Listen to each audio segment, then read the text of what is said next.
Jagtial municipality master plan అమలులో గత ప్రభుత్వం అలసత్వం వలన రోడ్ల విస్తరణ జరగలేదని అన్నారు ఎమ్మెల్సీ జీవన్ రెడ్డి. జగిత్యాల జిల్లా ఏర్పడడంతో వాహన రద్దీ పెరిగిందన్నారు.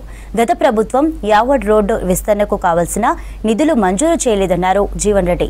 రోడ్డు విస్తరణలో నష్టపోయిన ప్రైవేట్ ఆస్తి యాజమానులకు పరిహారం చెల్లించడానికి నిధులు మంజూరు చేయలేదన్నారు. 100 ఫీట్ల రోడ్ల విస్తరణకు 100 కోట్ల నిధులు అవసరమన్నారు. ఇప్పుడు ప్రభుత్వంపై రోడ్డు విస్తరణ బాధ్యత ఉందని చెప్పారు. దీనికోసం రాష్ట్ర ప్రభుత్వం మున్సిపల్ పట్టణ అభివృద్ధి శాఖ నుంచి నిధులు మంజూరు చేయాలని కోరుతూ సీఎం రేవంత్ రెడ్డికి లేఖ రాసినట్లు తెలిపారు జీవన్ రెడ్డి.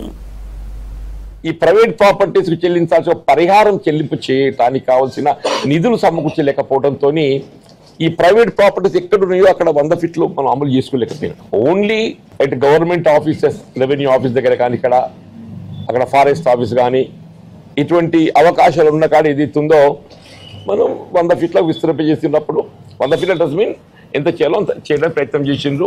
కానీ ప్రైవేట్ ప్రాపర్టీస్ ఉన్న కాడ ఏదైతుందో అప్పుడు రాష్ట్ర ప్రభుత్వంకి వెళ్ళి కల్పించాల్సినటువంటి ఒక కాంపెన్సేటరీ వాల్యూ ఏదైతుందో చెల్లింపు చేయడానికి కావాల్సిన నిధులు సమకూర్చలేకపోయింది.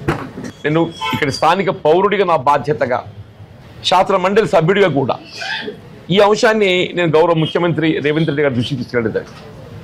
ప్రధానంగా జగిత్యాల పట్టణానికి సంబంధించి ఈ రోడ్డు యావర్ రోడ్ అనేది అన్నపూర్ణ థియేటర్ కార్నర్ చౌరస్తా నుండి న్యూ బస్ స్టేషన్ వరకు, వల్లభాయ్ పటేల్ చౌరస్తా వరకు ఏదైతే ఉన్న సమస్యను వారి దృష్టికి తీసుకెళ్తే జిల్లా కలెక్టర్ గారు ఏదైతే దాన్ని పరిశీలింపచేసి వాస్తవం the need and necessity of expanding the and implementing the 100 feet road గుర్తించి ఏదైతే ఉందో నిధులు ఏ మేరకు అవసరం పడుతుందని చెప్పని కొంత అంచనా బ్రాడ్గా రూపొందించి ప్రభుత్వాన్ని నివేదించారు.